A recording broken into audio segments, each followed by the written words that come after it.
there should be at least a few more of us online.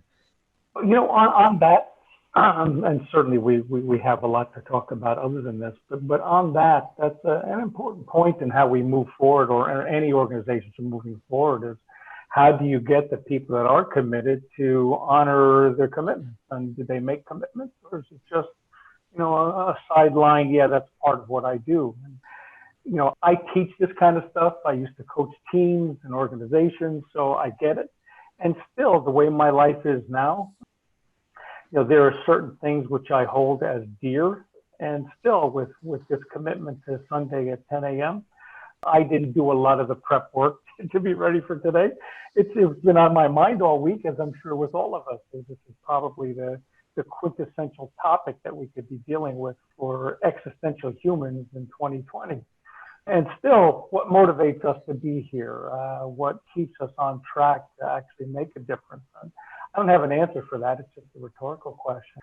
But I know Dennis, I know Dennis, you and all of us are working on growing this so that it does become an impactful movement. So it does affect people. So the ripples do get larger, not for our benefit, but well, certainly in the long term, but for the benefit of all. That's why we're here. We care.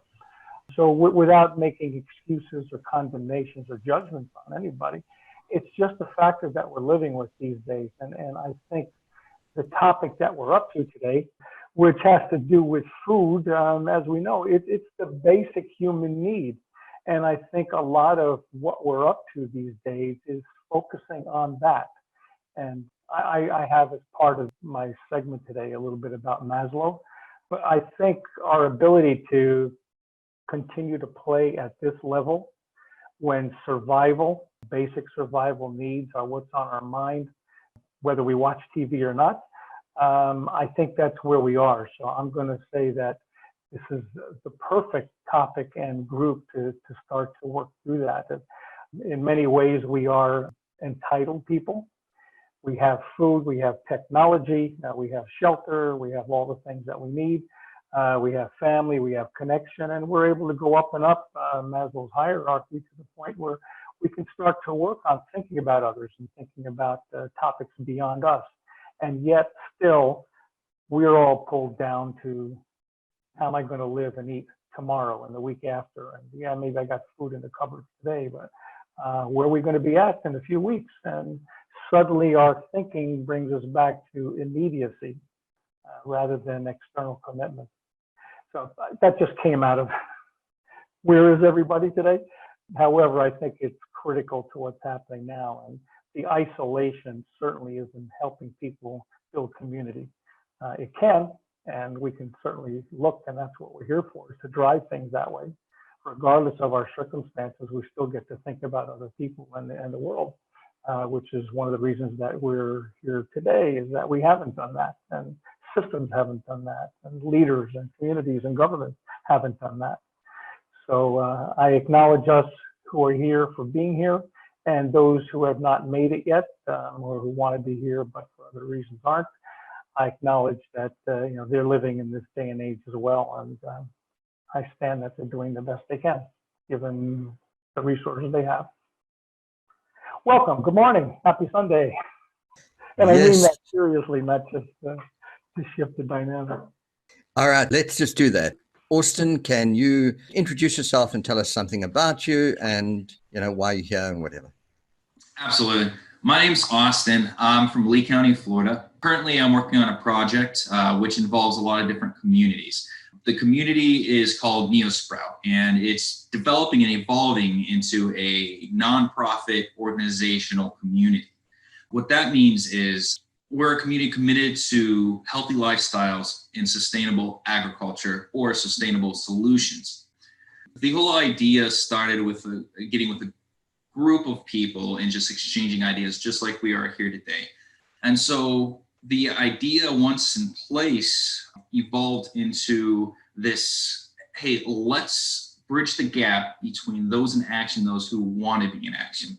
And so we started searching, and I came across a very intellectual individual, and she's on here with us today, Kat. Hi, Kat. And we were exchanging ideas. And one of the things that she had been working on with a different group and wanted to see bring to life is something she kind of developed the name of called Chamber of Nonprofits.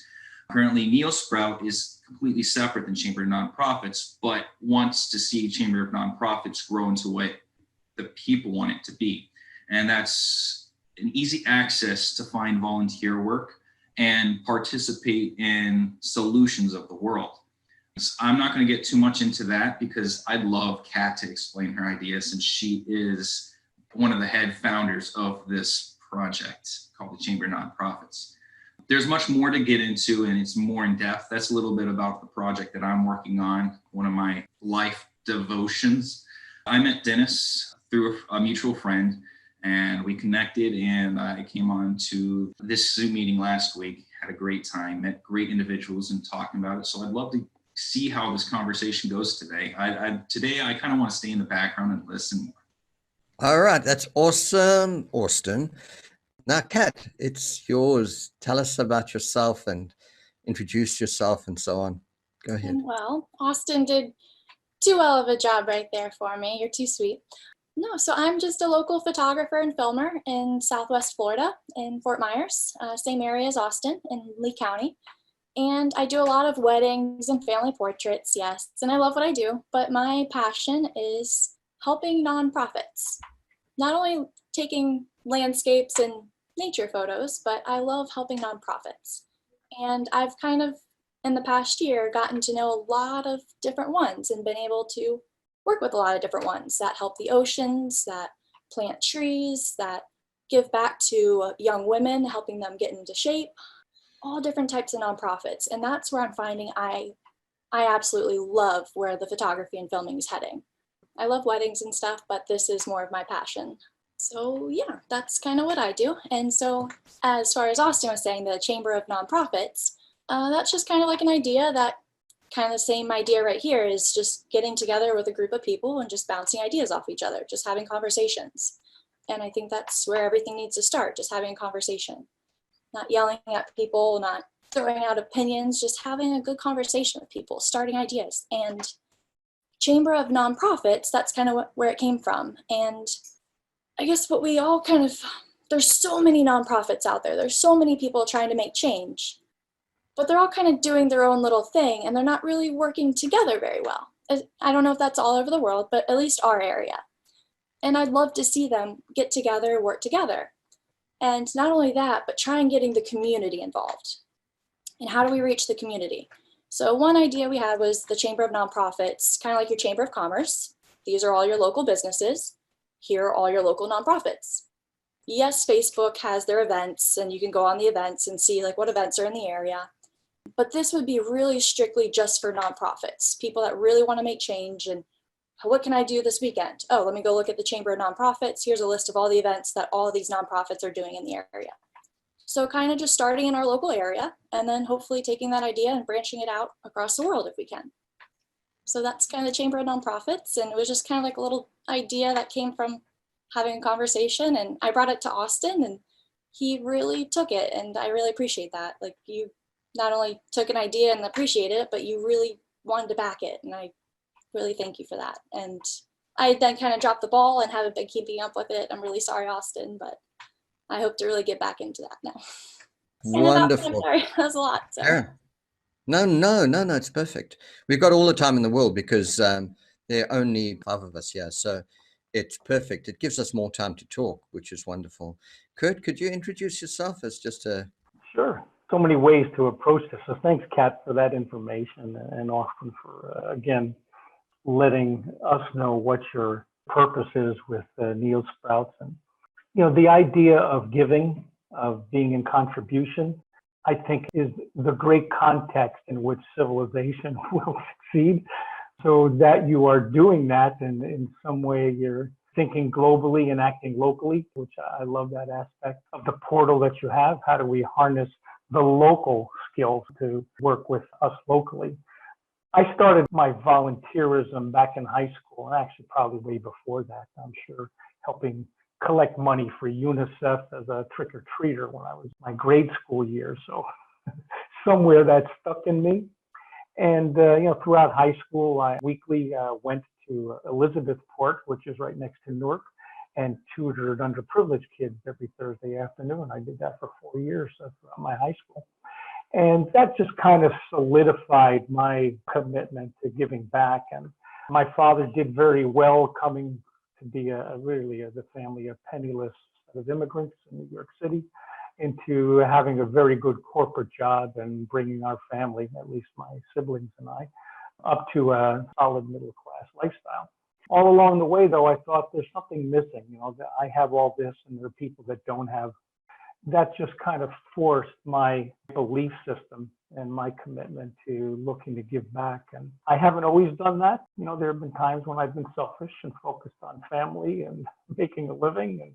But at the same time, there was always that aspect of what can I do to give back? And more than just making a donation to charities, it has to do with our time and our attention. And I get that that's fully where everybody on this call right now is today. We have to get beyond our circumstances and continue to connect and serve the community, which is, if we didn't use that word yet today, I think it's a vital role. We are part of the community and we don't exist in isolation, at least not for too long. So I acknowledge the contribution of everybody for that. And I say that because all of our skills, all of our gifts, all of our talents are going to be needed now. This is someday that we've all been planning on our lives for, And so I'm happy to hear that we are in action rather than just in thought. So all the projects that we are involved in, and I'm sure there are many besides Help Save Our World, as we know, all get to symbiotically grow into now is the time.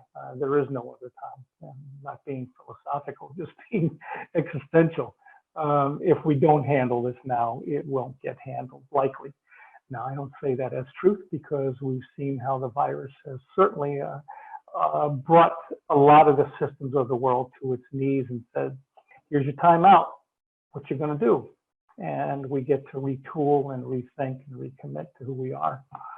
So that's who I am. I'm sure there's lots of other interactive points that I want to bring up, such as the photography and then using those skill sets. However, that's who I am. And I think all of us are here because it's not a spur of the moment commitment. We may have had an aha in life, but we realize that this is really part of who we are as human beings. And thank you for bringing that to the table. Excellent. Thanks so much, Kurt. It seems like we all are trying to live better lives, be better human beings, but ultimately it's our legacy. It really is. It's about giving back.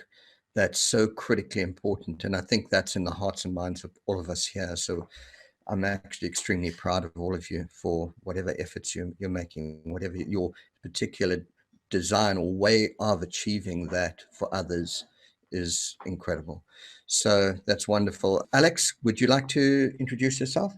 Hi, I'm Alex. I'm Dennis's daughter. I'm based here in South Africa with Dennis. I've been a good portion of my life to a nonprofit organization called the NSPCA here in South Africa and a number of different towns linked to that nonprofit organization. I love the idea, Kat and Austin, that you guys are trying to pull organizations together. I think getting them to see that their niche is just as important as each other and bringing it all together as one to create a better future for us all. I think that's essentially what we need to achieve across the mindsets of humanity all over the world. As I've based a lot of my life giving back to the animals and treating animals and things like that, I want to dedicate the rest of my life towards giving back to the earth, the ground, and plant life and soil and the waters that surround it. So that is my goal and my dream going forward. I want to create the training eco-villages, teach people how to plant, how to grow, how to live sustainably on the land, and just teach them a better way of life.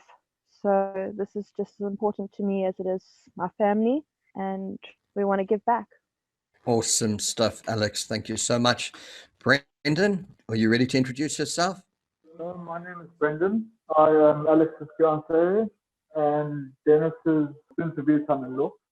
And we have been trying to get this whole thing established to create these eco-villages in order to help save the world and to help teach people what they can do to not only help themselves but help others around them.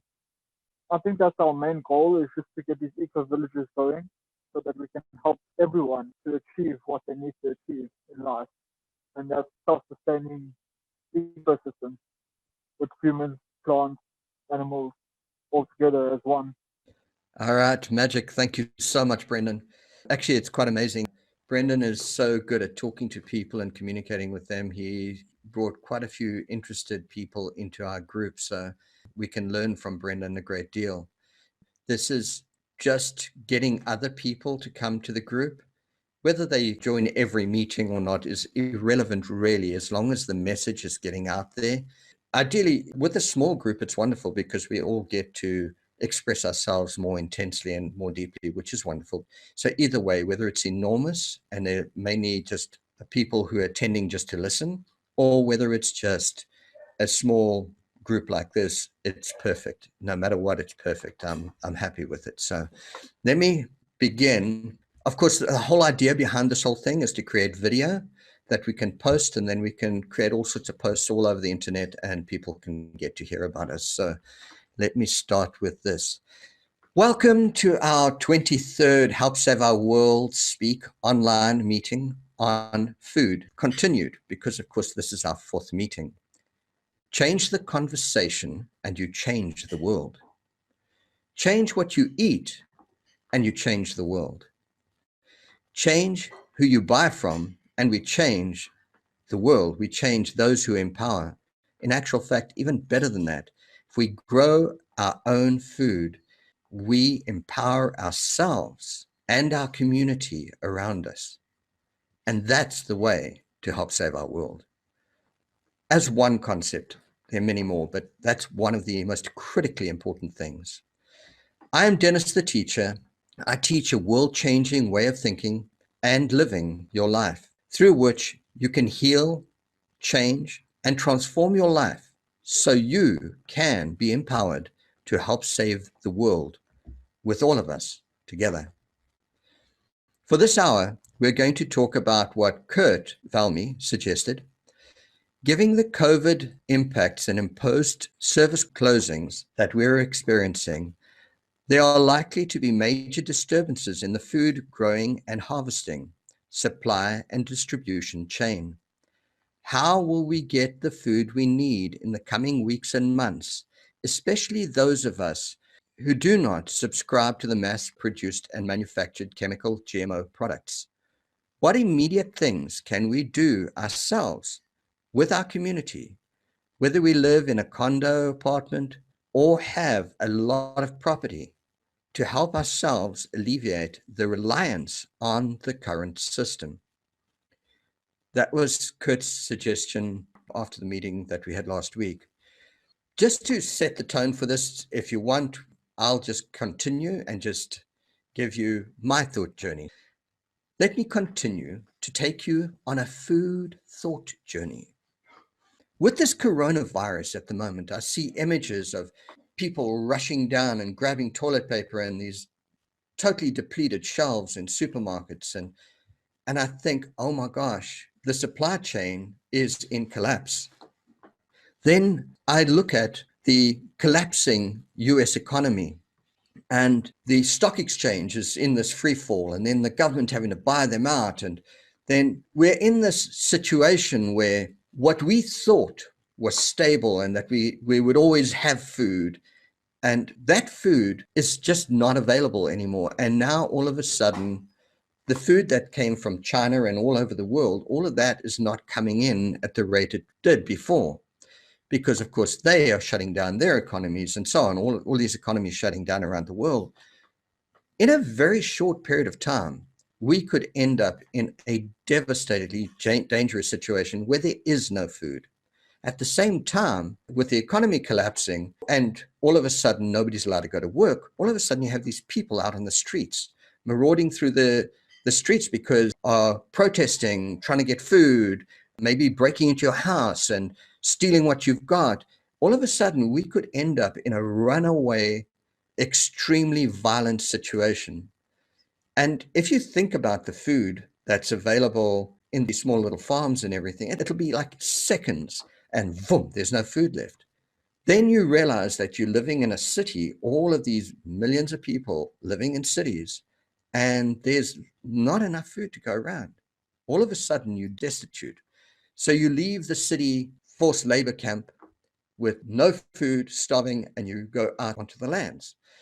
And all you're faced with is sugarcane or corn or whatever, just these basic monoculture crops. The soil, that is dirt is dead, and you can't survive on any one of these crops alone. We require biodiversity to survive. So there are a few places, you might be able to get into the ditches or the gullies on either sides of the plantations and eat the alligators, because that's all there is, and maybe a few edible plants. But most people don't know what is an edible plant. So now you're out in this desert. Your country is a desert because of monoculture farming. And of course, the soil is being so denuded that the likelihood of recovering that in a hurry it's very slim. So yeah, we have the government realizing that, oh my gosh, we made a mistake. We live in a capitalistic society. Everyone depends on money. And now we just shut down the economy. And oh my gosh, we're going to lose all our power. These people are going to go crazy. This is just going to be anarchy. And so there's, oh, we need to get them back to work. Oh, we'll find the states that don't have too much corona, and we'll just get the people back to work. And then, of course, that will just become an extension of the catastrophe.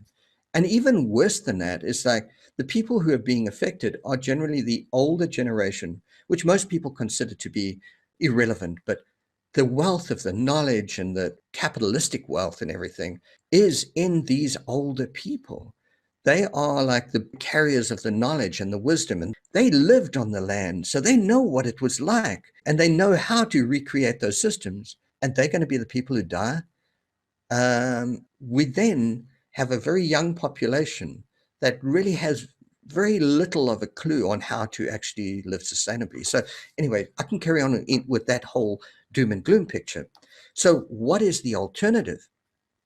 Well, we've got to realize that we've been so dependent on this economic system and on these people who have stolen our land, stolen our water, stolen everything, and basically have kept us dependent and are supplying us in the city. But we have to labor doing very destructive things to ensure that we have enough food and we get the house and the car and the picket fence and so on, because that is success. But that's not success, it's failure.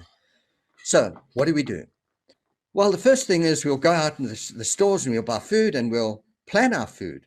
Ideally, you'll eat all of the perishables first, and then you'll work out your meals so that you can live for an extended period of time with what you've got. But then the most important thing is the soil. So we need to start taking all of the leaves from the plants and everything and start getting all of the paper and cardboard and egg boxes and breaking it all up and creating topsoil. Basically, creating a whole living topsoil system, because that's what's critical for plants to grow. And at the same time, the first seeds we can get is like you get a pumpkin or gourd or whatever, and you take all of the pips out and you wash them and you dry them and you store them, or you use whatever you need of that. There are many things like sweet potatoes where they actually sprout from all over, and potatoes where you can just chop off pieces of it and you can start planting those. The sweet potatoes and whatever, I don't know about potatoes, but the leaves are edible. So while they're starting to grow, you can eat leaves, and they grow prolifically in the regions that we're in right now, which is very much a tropical region. So we're pretty lucky in that sense. But it also depends on the time of the year, what you can plant and what will survive, because in summertime it gets so hot there. So certain things, most things won't grow. So you've really got to like look at the time and the seeds and all of the rhizomes and the tubers and everything, and work out how and what to grow when, and grow it, because from the end of that food that you had, you now need to have food that's growing in succession to produce what you need in the future. But now you also have to start protecting against those those mobs that are going to come through and take everything. So you actually need to start growing uh, perennials and grow fruit trees and nut trees and all those things, which become a food forest. So that when people maraud through and they take whatever, at least you have a chance of survival with the fruits and the nut trees, which only produce fruit at certain times of the year. So if they go through and there's no fruit, well, they'll eat everything else, but the fruit trees will remain. So the whole idea is to try and create this, take away our dependence from the capitalistic commodity, basically killing living things and producing dead things and selling it into markets that you buy and then you consume. Rather than do that, you're actually living in a living system that's giving you all of the nutrients and nutrition you need to live a healthy life and maintain your microbiome and your health. And all of those things are only possible if you're growing your own food. And a lot of the people who are having issues with this coronavirus is because there's unhealthy food and they are literally eating dead foods, and too much sugar and too much whatever. So they have sugar diabetes and heart disease and all of these modern illnesses, which are the result of not getting the vitamins and minerals and nutrients that they would normally get from healthy plants. If you're growing your own and you're caring for your soil, you will have that which you need.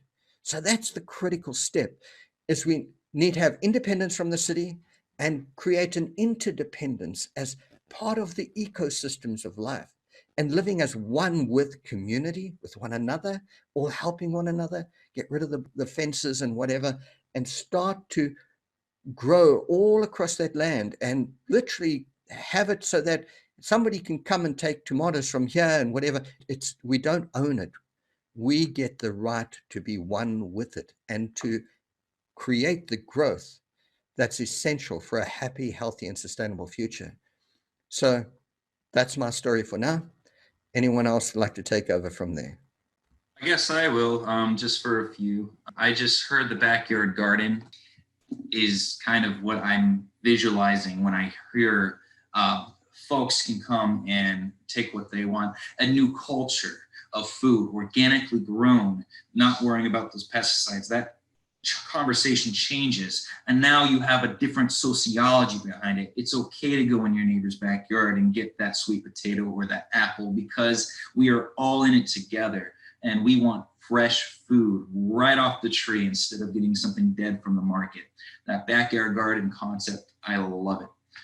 I wanted to make a comment on that. The eco villages, Brendan had kind of discussed with the eco villages. Bob and Will couldn't make it today. I said that earlier in the introduction. And they're creating this aquaponic / organic garden community university to teach people how to do almost exactly that. But you took it one step further, Dennis, and that was backyard gardens. That's the visualization I get from what you just said. And I enjoy looking at that future. Right now, I just had permission to go ahead and start an organic garden where I am living currently now. And so the idea is of sometimes people don't want it on the ground. They want it to maybe be vertical and off the ground. We watched a video last week that Kurt had given us a link to look at. And Bob and Will actually purchased a few of those videos so they can share those with people in person about the project that they're working on. And what that video explained was this technology that could speed up the process of healthy soil organically with algae. And I thought it was incredible, this video. I can send it to you, Kat, and in the link if anybody else had it. And the concept of just working together on this, my question would be, how do we flip that conversation and, like chirping birds, get the entire world to talk about it? Because I personally study a lot of what is called S-curves. And I know through time, in numbers, it shows that when 10% of the population catches on to the idea, the rest follow. And that is one of the main things that I like to follow. And so say this conversation that we're having today, 10% of the population catches on this Zoom meeting. all of a sudden now that conversation expands around the globe because one person told another person, told another person, 2 becomes 4, becomes 200, becomes 400, becomes 1600, becomes 3200, and so on. You see how that exponential growth grows. And now this idea comes, we have our backyard garden. Hey neighbor, nice to meet you. What's your name? Do you mind if I get some lettuce today? I'm out on my side and I'm kind of redeveloping my soil to become healthy again. Oh, sure, neighbor. That would be an incredible experience to have that conversation and dream come to life. And that's what I wanted to comment on. Kind of feeding off of that, I think a solution to help getting that going could be just starting with our complexes. I live in an apartment complex. And if we each went to our development and went to our front office and go, hey, instead of putting up all of these decorative trees and bushes everywhere that serve no purpose besides they look pretty, instead of putting that in all of these developments, can we replace those hedges and bushes? Can we replace those with edible gardens?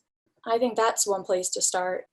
I know our apartment complex is kind of lenient with us. We're not supposed to have one, but we kind of share with the neighbors. We don't let it get overgrown, and it kind of brings the neighbors to us.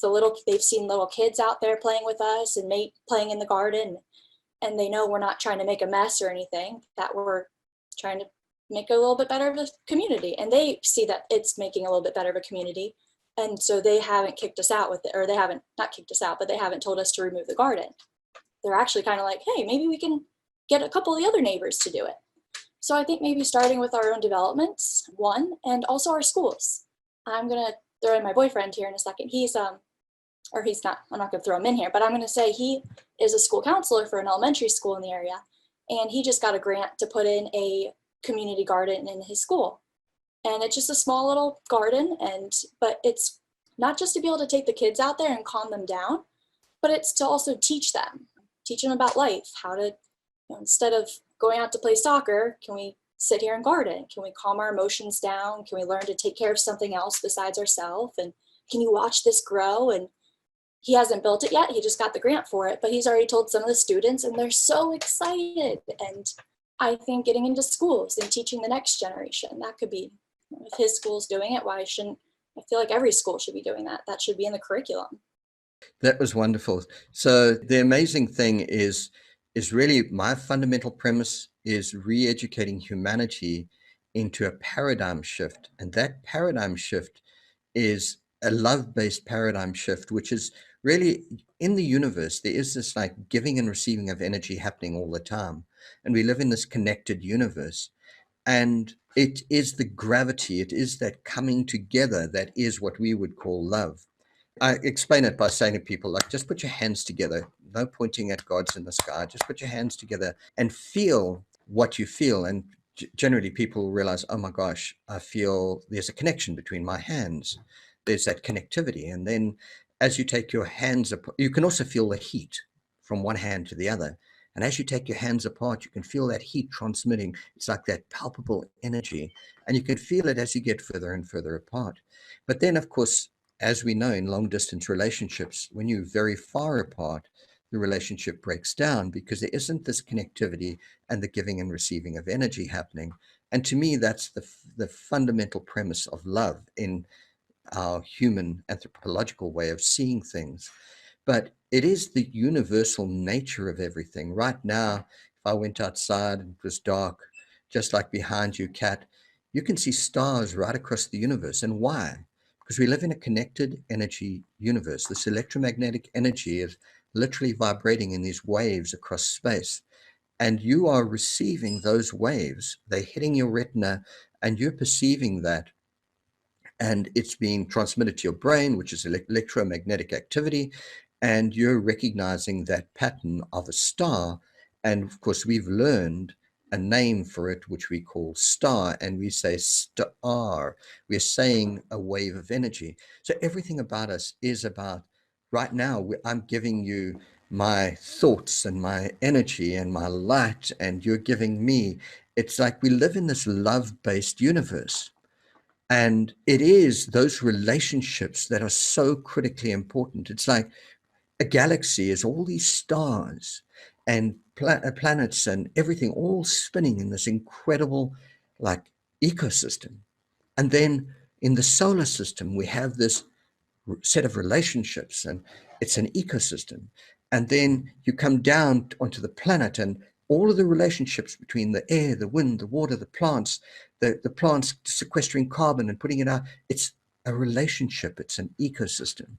And then you have a look at all of the plants and animals. It's all about relationships. It's an ecosystem. And we as humans, even our physical being, are all of these relationships of cells and organs. It's this beautiful ecosystem. But at some stage, we as humans decided we're not part of this ecosystem anymore, that we're separate and we're above and we can take and we can do whatever we please. But no, we're not.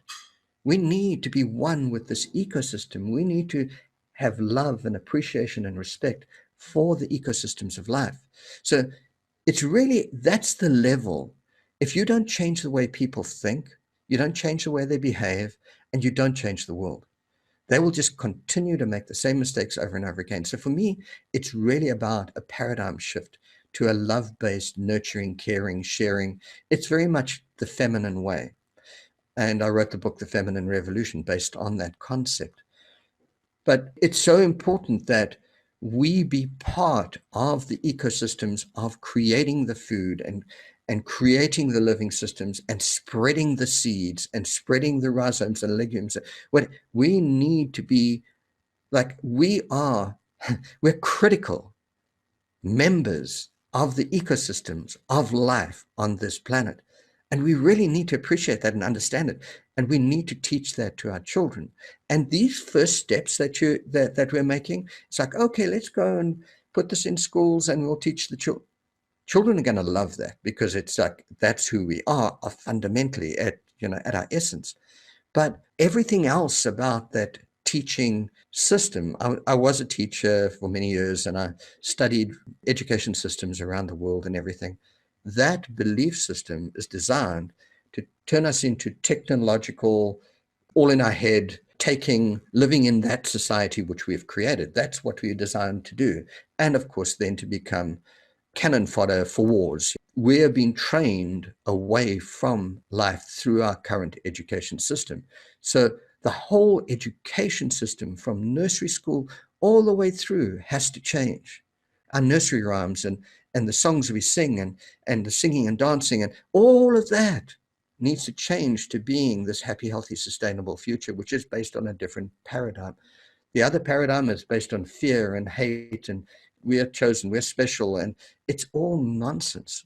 We really need to get back to living as one ecosystem, one family of life. And that means going back to the garden, and that means coming back together as humanity in love, balance, and harmony. Kurt? Okay, I'll give that a wow. Yeah, so many things that each of you has said that are absolutely relevant. And as we see this mindset, this paradigm shift that's come from of love, the context that we are looking to create and to expand, touches every aspect of our lives. We can look at every single pocket, bucket, area of life and apply this and see where's our come from when we do banking, when we do shopping, when we do education, when we do international negotiation. So yeah, I think that's critical. As you were talking, Dennis, you and I grew up the age of love, right? I'm a product of the 60s, and we're still living out some of the things that the then alternatives were promoting, as far as we don't need to live this ridiculous lifestyle anymore. We can come from love. We can share. It's the dawning of the age of Aquarius. Let's put the tools of war and the tools of consumerism behind us. And it's guns to plowshares kind of thing. Let's stop it. And as much as we want it now, it's been 50 years since I was a teenager, and I'm still working on it. And it's, as I mentioned before, it's a commitment that I think some of us have gotten early and continue to have as a theme throughout our lives. And we've been bashed by the circumstances and the trends and the overwhelming pressure of authoritarianism and greedy capitalism and all the other stuff that's come along with it. Certainly technology has fostered a lot of that. And as we know, technology often is that double-edged sword of it can bring us so many options, and it also brings such horrendous applications as well. And as we're seeing, we're still at that choice point. You know, if we handle the food, great. Then we still got to handle the paradigm that it's okay to take and come from a me perspective. I'm going to attach a file a little bit later, but it speaks basically, Dennis, to what you're talking about, which is the recontextualization of how we live our life and to actually operate from it despite circumstances. And I think Austin will probably relate to this coming from the crumb packer training and you know, some of the distinctions from there.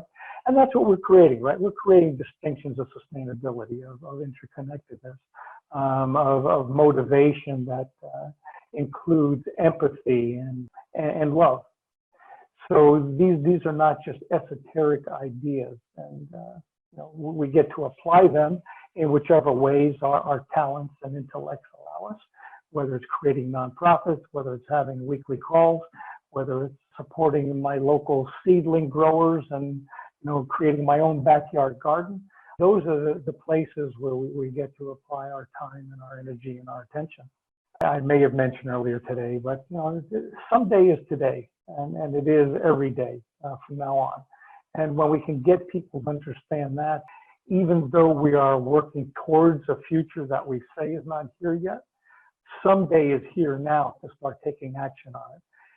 With whatever little that we know, do something today about it. Talk to your neighbor, have a phone call, invite other people to the phone call, promote positive things on Facebook. I am guilty of being one of the most sarcastic and snarky people when it comes to politics right now on Facebook. And I also put out a lot of heartwarming stuff as well. Just to know I'm fed up and I'm not going to take it anymore. And I'm also doing something about it. My little group of seedlings was an example of that. And so I have so many notes just of alignedness with what each of you said. So thank you for all of that. The concept of what can we do now. Last week, just prior to the meeting, I had placed my online order with Tree Amigos for 3 dozen seedlings. It ends up when I went to pick them up and they had me call, they opened up the gate and I drove around. They just loaded into my trunk so that there was that social distancing. You know, and they're concerned, you know, they have their own isolated group there of people that believe in organics and a healthy lifestyle, and they're supplying other people. And that's what they do. They grow seedlings. They also sell some vegetables. But the main thing is they're a nursery. So when you think about that, I mean, they're putting their heartfelt desires into their career. And I think I'd mentioned that the group or the organic farm, which was called Tree Huggers, that they worked at a few years ago, closed down about 2 or 3 years ago. And they kind of were left hanging. And they were the workers there, though of course they were part of the collective that built it. And their commitment was, no, we're going to continue this work. And the circumstance of not having a location is not going to stop us. And they found a way to build what is now a fairly thriving business. And I get that now and in the near future, it will be even more so. And they're getting to make money out of a love commitment to feed others and to help others learn how to do it. So not too different than what we're doing here. So I bought the seedlings, and when I was there, I also bought 9 50-pound bags of soil because I don't have it here. As some of you know, I'm renting from a good friend here who has some property, but there's no soil to speak of, and he's never cultivated for garden. For nursery, it's got some nice plant life. So besides the soil, I bought worm castings and some fertilizer and 36 3-gallon bags that I can now plant into. So I don't need to dig a garden. I'm using what's, you know, the newer bag technology is, you know, grow it and be able to move it around if I need to. And also to share it, which is another thing.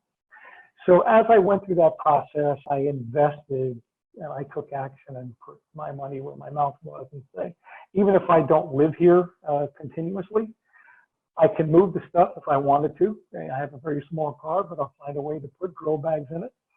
And I can also leave it here. As we're talking today, I'm thinking, yeah, and I could do more than that. So I think Kat and Austin both kind of brought it to mind, is that for a little setup, I live on a street that on my side of the street, or let me put this, on the south side of the street, we're all one family homes that often have many, many people in them. Again, my friend Jorge lives in his own private house next to the property I'm on, which has 4, or actually now 5 individual units that he's created over the years to be income property for him. On the north side of the street, there are many, many multi-unit properties.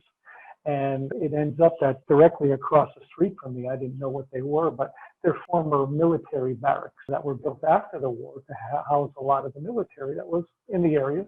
Hollywood has a rich history of lots of things, but so apparently there was some kind of base. I mean, the name Fort Lauderdale didn't come from, let's just make it up.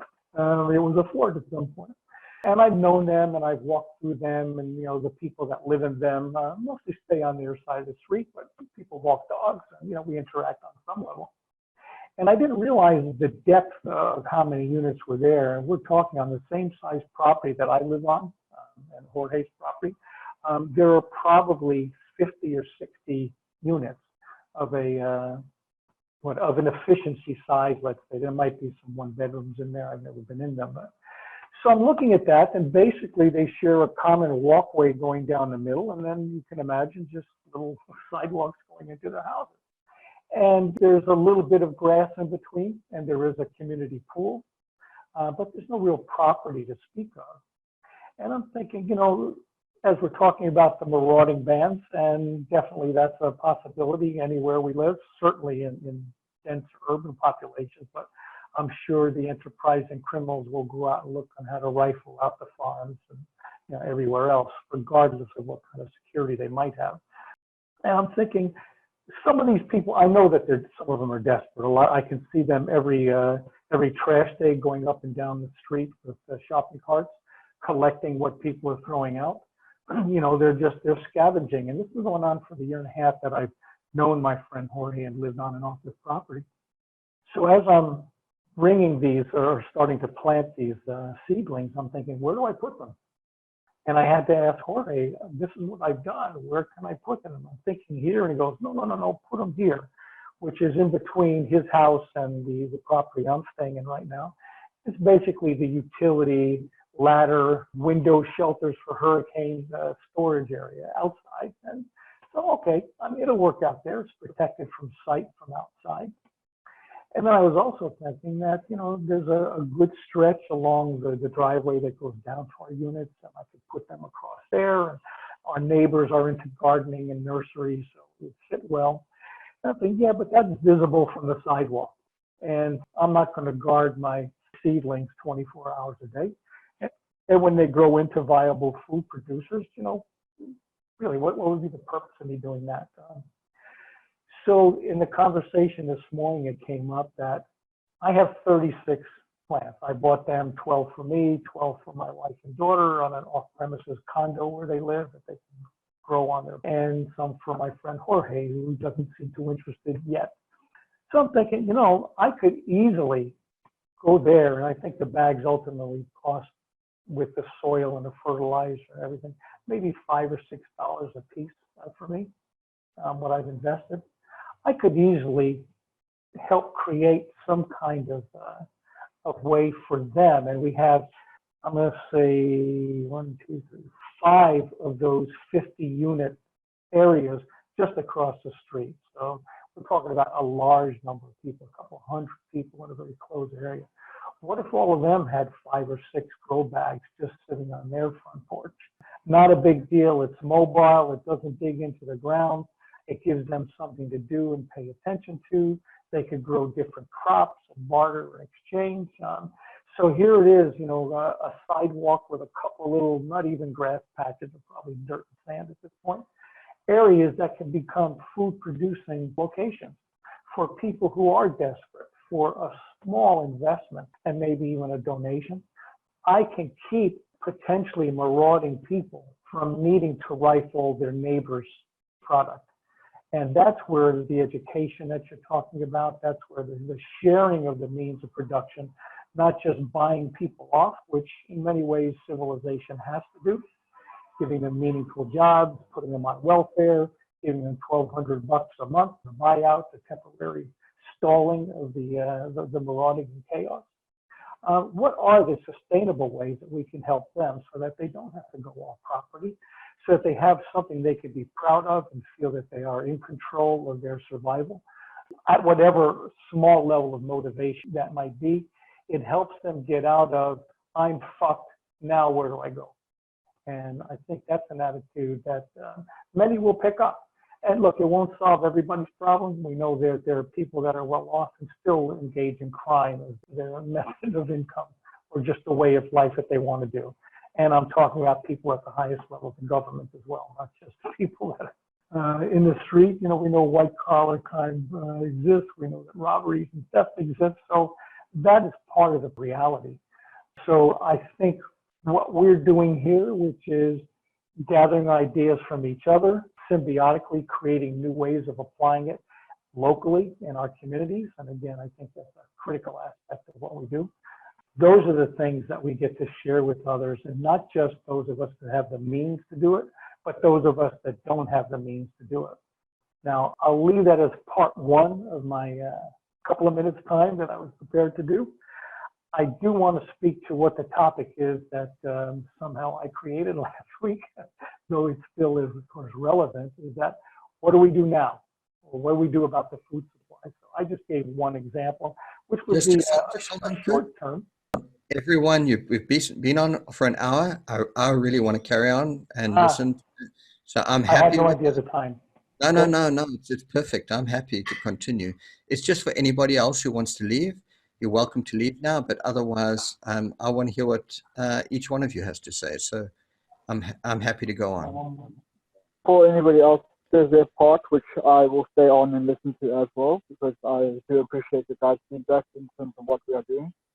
I would also like to just throw out there that we are accepting donations from people to help build this eco-village, and therefore each step we get, and when we get to our certain goal of a certain amount, we use it to buy materials and stuff in order to build this eco-village, and then we'll take pictures and post them online as well, in terms of the meetings and stuff as well.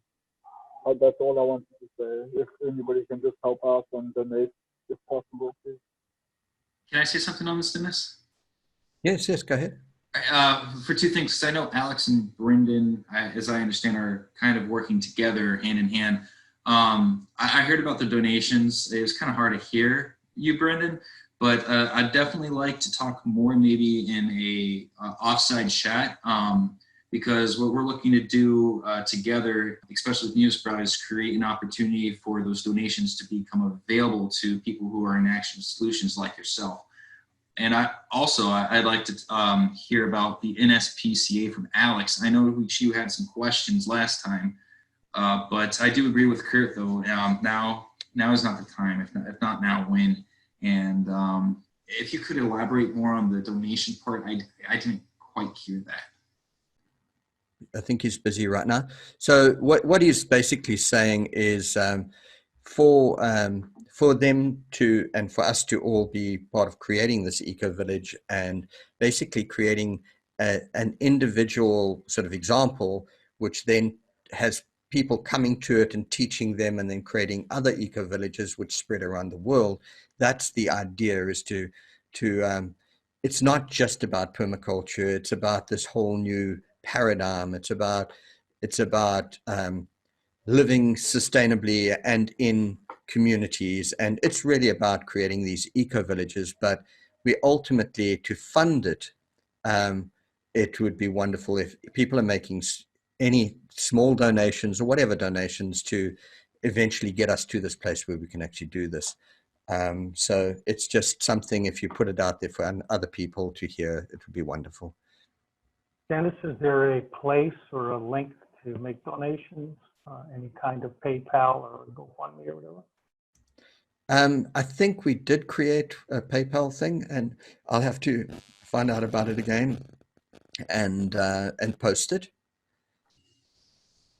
I was going to say, if you do that, then it may be easier, especially for, I'm not sure how skilled Kat is. She's skilled in a lot of things with the marketing part, but being able to get that voice out there like she kind of does with One Tree and a couple of different projects, but have a community of people that can do that for you, I think that would go a long